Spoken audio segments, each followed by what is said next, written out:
Fala galera, beleza? Vamos revisar um pouco de zoologia comigo? Na aula de hoje, pessoal, a gente vai falar para vocês a respeito de um filo animal muito interessante, tá? O filo dos quinidários. Está lembrado desse filo? Vem revisar a biologia comigo agora!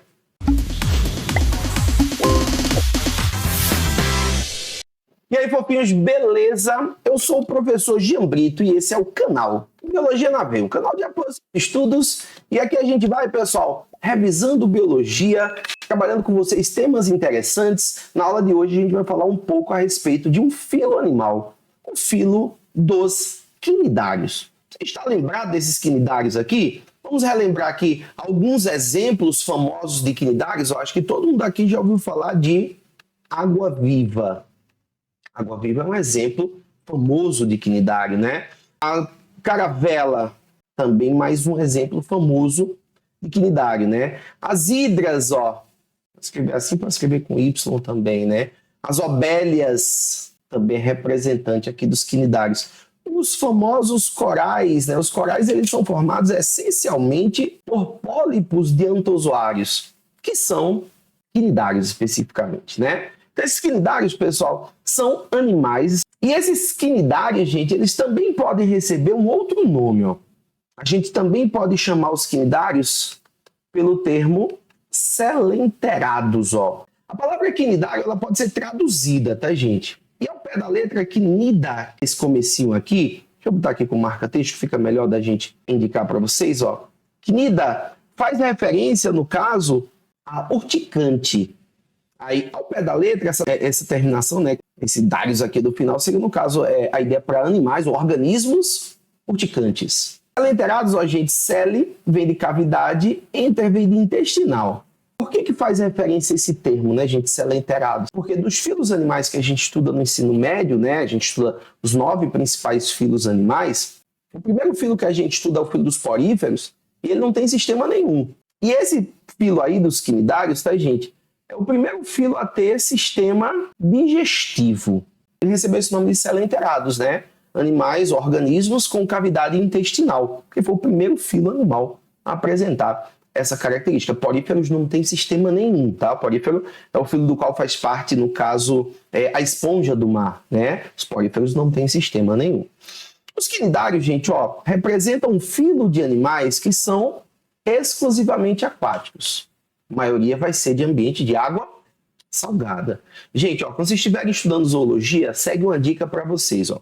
Tem 3 filos animais que apresentam organismos exclusivamente aquáticos, tá? Exclusivamente aquáticos. Porífero, quinidário e equinodermos.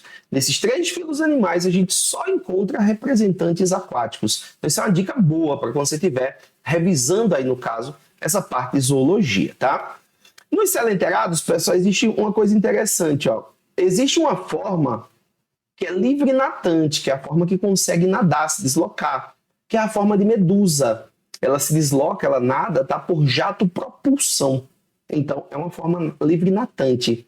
E existe uma forma fixa, que é, em geral, a forma de pólipo. Existem pólipos que locomovem-se por cambalhotas, tá? Mas, em geral, os pólipos são fixos. Esse fixo ele pode ser substituído por sésseis. Os organismos estão fixos a um substrato, tá? O que chama a atenção nesses quinidários, tá, gente, é que eles são animais, parecem animais bem pacíficos ali, mas eles são predadores na natureza. Eles têm uma ótima estratégia para predação de outros organismos, né? Que é, no caso, a presença de células urticantes, né? Os quinidócitos, ou quinidoblastos, que a gente chama também, né? Células especializadas tanto em defender esse quinidário como em capturar alimento. Por isso que eles são predadores, tá? Daqui a pouco a gente fala um pouquinho mais a respeito dessa célula. Levando em consideração que os poríferos são ablásticos, o filo dos quinidários vai ser o único filo desses 9 principais que a gente estuda, vai ser o único filo que vai ser diblástico. Então, essa característica de ser diblástico é algo que só acontece nesses quinidários. Hoje, o que é ser diblástico? Vamos traduzir aqui, né? Os diblásticos são organismos que têm 2 folhetos embrionários. Eles apresentam apenas endoderme e ectoderme como folhetos embrionários, tá? Por isso que eles são classificados assim como diblásticos, tá? Tem sistema digestivo, foi o primeiro filo animal a ter sistema digestivo, embora, pessoal, esse sistema digestivo, que forma uma cavidade, né, gastrovascular no caso, ele termina sendo um sistema digestivo incompleto. Hoje, o que é que isso significa? O que é que significa dizer que o sistema digestivo ele é incompleto? O sistema digestivo é incompleto, tá, pessoal? Quando ele tem boca, mas não tem ânus. Então, a boca funciona como entrada de alimento e saída de resíduos. Um só tem a boca, né? Tem a cavidade gastrovascular ali no caso, uma cavidade gástrica, e a boca só funcionando como via de entrada de alimento e saída de resíduos. Essa característica, tá, gente, de sistema digestivo incompleto, a gente vai encontrar em quinidários e vai encontrar também em plateumintos. É um ponto interessante aí para a gente citar, tá? Outro ponto, ó, gente, ó, é um filo animal que tem sistema nervoso. E esse sistema nervoso é difuso. Dos 9 filos animais que a gente estuda, tá, pessoal? Apenas o filo dos quinidários vai se encaixar com essa característica, tá? Então, sistema digestivo incompleto não, mas aqui vale destaque que ele foi o primeiro filo a ter essa característica. Sistema nervoso difuso, ó, é exclusivo desse filo animal.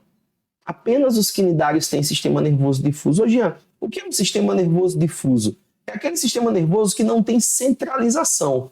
Você não tem um órgão centralizador, né? Os neurônios estão distribuídos de forma desorganizada, sem formação de nervos, sem formação de gânglios e principalmente sem uma centralização, tá bom? Podem apresentar metagênese. Hoje, como é que funcionaria essa metagênese? Ó? Quando o pólipo reproduz, forma medusa. Quando a medusa reproduz, forma pólipo. Não são todos os representantes que têm isso não, tá, gente? Mas a metagênese, ela também é chamada de alternância de gerações. E na metagênese a gente vai evidenciar exatamente isso. A geração polipoide se alternando com a geração medusoide. Aí geralmente vai ser assim, ó. A geração polipoide, o pólipo, apresenta a reprodução assexuada. Aí forma medusa. E a medusa apresenta a reprodução sexuada e forma pólipo. Em geral, na alternância de gerações é assim, tá? Você vai encontrar representantes que não têm alternância de gerações nos quinidários, né? Como é o caso, por exemplo, dos antozoários, né? Os antozoários são só pólipos, eles formam os recifes de coral. Eles não têm forma de medusa, entendeu? Mas tem muito representante dos quinidários que vai apresentar essa tal de metagênese aí, e também é chamada de alternância de gerações, quando a gente evidencia uma alternância entre as formas de pólipo e de medusa, tá? Pessoal, coloquei aqui vários exemplos para vocês, né? Esqueci de colocar um exemplo bem famoso, que é o exemplo da anêmona do mar. A gente citou água-viva, caravela, hidra, albélia, os corais e a anêmona do mar.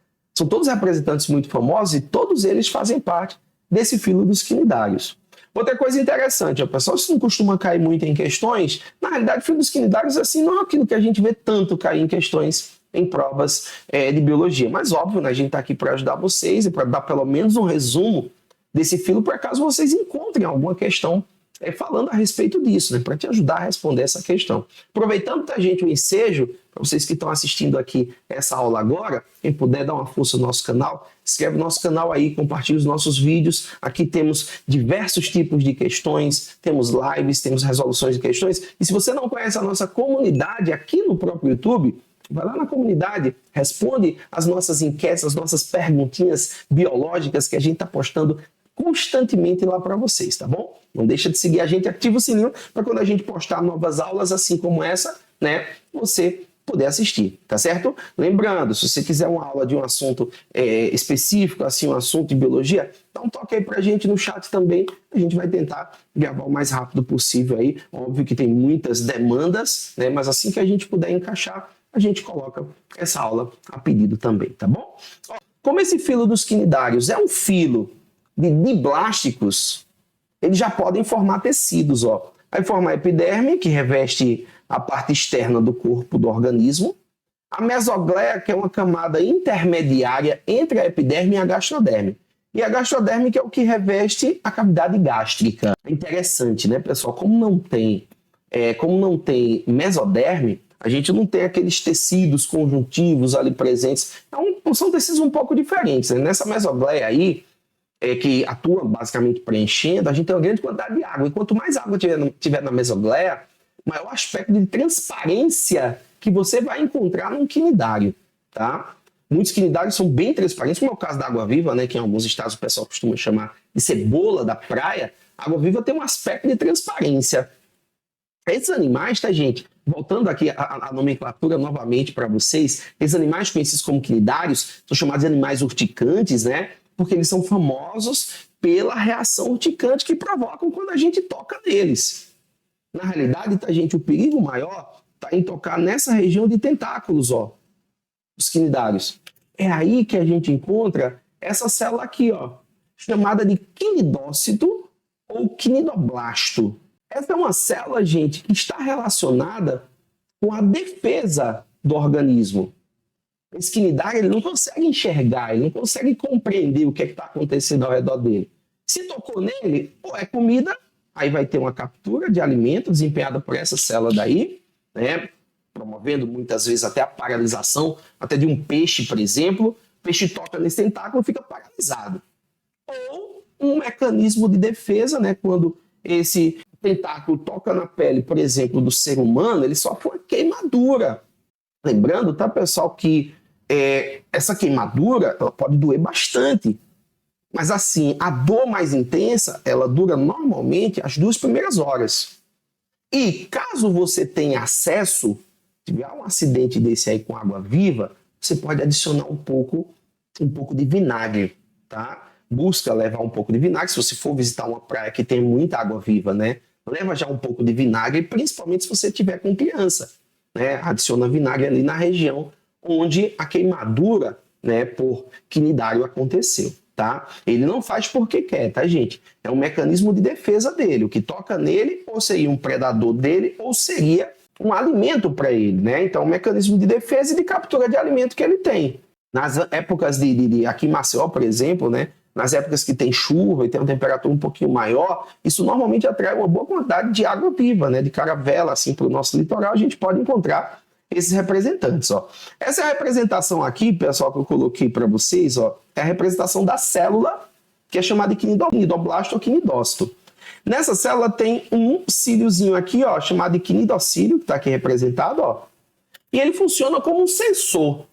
O peixinho tocou ali nesse quinidocílio, sai esse filamento urticante de dentro dessa cavidade chamada de nematocisto, sai esse filamento urticante que provoca essa reação urticante, né? E isso traria, no caso, um mecanismo de defesa e captura de alimento muito eficiente para esses organismos, tá bom? Então, pessoal, uma aulinha curta na qual eu coloquei para vocês os pontos mais importantes para a gente lembrar a respeito desse filo animal, que é o filo dos quinidários, tá? Normalmente, na minha sequência de zoologia, normalmente esse é o segundo filo animal que a gente estuda em zoologia, né? Não é um filo que tem tantas características, por exemplo, ele não tem sistema excretor, ele não tem sistema circulatório, não tem um sistema respiratório. Um detalhe interessante, pessoal, para vocês, que sistema respiratório e sistema circulatório nos animais só surgiram a partir dos celomados, animais que têm celoma. E o quinidário, ele nem entra nessa classificação quanto à presença de celoma, justamente porque ele não tem 3 folhetos embrionários. É um organismo diblástico, então não entraria nessa classificação, tá bom? Vou encerrar a aula da gente por aqui, pessoal. Espero que vocês tenham gostado, espero que tenha contribuído aí para que vocês consigam cada vez mais avançar nos estudos. Lembrando que alguns autores gostam de citar a divisão desse filo, né? O filo pode ser dividido aí em algumas classes, né? Aí a gente tem a classe hidrozoa, a classe cifozoa, a classe antozoa, até a cubozoa, né? Essa é menos famosa, mas são as classes nas quais a gente vai encontrar esses representantes quinidários, tá bom? Um abraço para vocês, gente. Até a próxima aula. Quem gostou, dá um like aí. Não esquece de se inscrever no canal. É muito importante isso para a gente continuar aqui com esse projeto, tá bom? Um grande abraço para vocês. Vamos juntos estudando. Eu, você, até a sua aprovação.